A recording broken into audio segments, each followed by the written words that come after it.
asked to think of the early 1900s in the United States, what do you think of?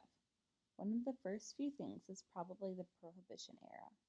The National Prohibition Act was an act that provided the regulations to enact the 18th Amendment prohibition, or the end to manufacturing, transporting, and selling intoxicating alcoholic beverages. This act was enforced in the United States from 1920 to 1933. The idea of prohibition began in 1837 when a legislature in Maine was proposed for the prohibition of alcohol. The idea was then spread by a few groups, including a Women's Christian Temperance Union, the Anti-Saloon League, and the Prohibition Party. The main argument for the prohibition of alcohol was that drunkenness was a public problem as well as a concern for people's health and morality. In the 1830s, people began advocating the abstinence of alcohol. These people included Andrew Volstead, who was a former congressman, the Women's Christian Temperance Union, and the Anti-Saloon League.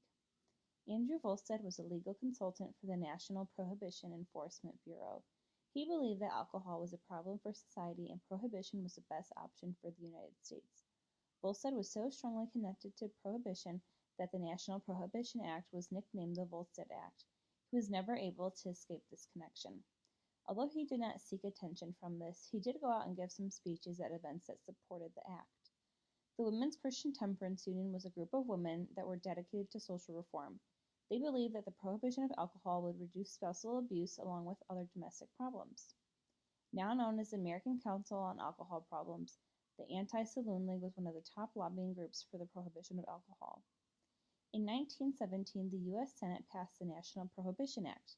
Following that, on January 16, 1918, the 18th Amendment to the United States Constitution was ratified by 36 states. Then, on October 28, 1918, the U.S. Congress passed the National Prohibition Act and established guidelines for the enforcement of prohibition. The law then went into effect on January 17, 1920. However, not everyone agreed to give up alcohol. That is when underground smuggling and speakeasies were introduced. When prohibition went into effect, people were still legally allowed to consume any alcohol they'd purchased before the start of the National Prohibition Act, but they could just not purchase any more alcohol or make any alcohol. When people started running out of their personal stashes of alcohol, that's when they turned to people like Al Capone or Roy Olmsted. Both of these men could be referred to as rum runners, which was the organized illegal transportation of alcohol to locations where alcohol is prohibited. This alcohol typically has a foul taste to it, was dangerous to consume, and was expensive. Roy Olmsted was a well-known rum runner during the Prohibition era. He shipped Canadian whiskey down the Haro Strait to Seattle. Olmsted was making $200,000 per month during the Prohibition era, but was eventually caught and arrested in 1924.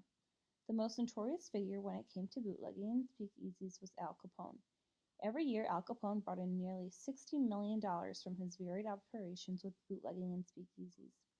Due to his business being illegal, there was a level of danger with what he was doing. Because of this, there was an increase in violence, particularly among gangs.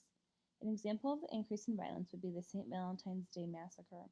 This event happened in Chicago in 1929 when a group of men dressed as police officers who were believed to be affiliated with Al Capone murdered a group of men from a rival gang.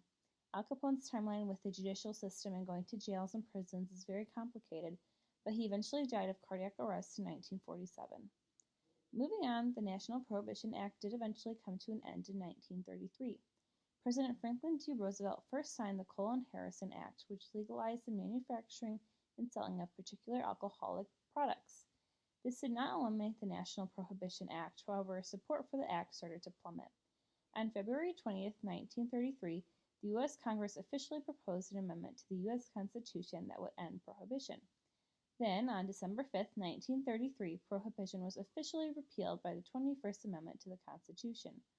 Although alcohol consumption had decreased at the start of the Prohibition era, it eventually crept back up.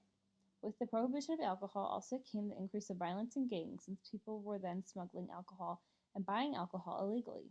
So it essentially became much more dangerous during Prohibition.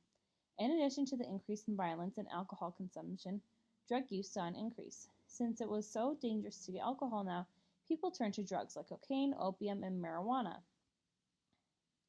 Overall, the National Prohibition Act came with a lot of side effects that many people did not see coming. Due to these side effects, the act only saw about 13 years until it was repealed. Lots of violence, deaths, and arrests came to society because of this act, and it was not worth the concern of drunkenness.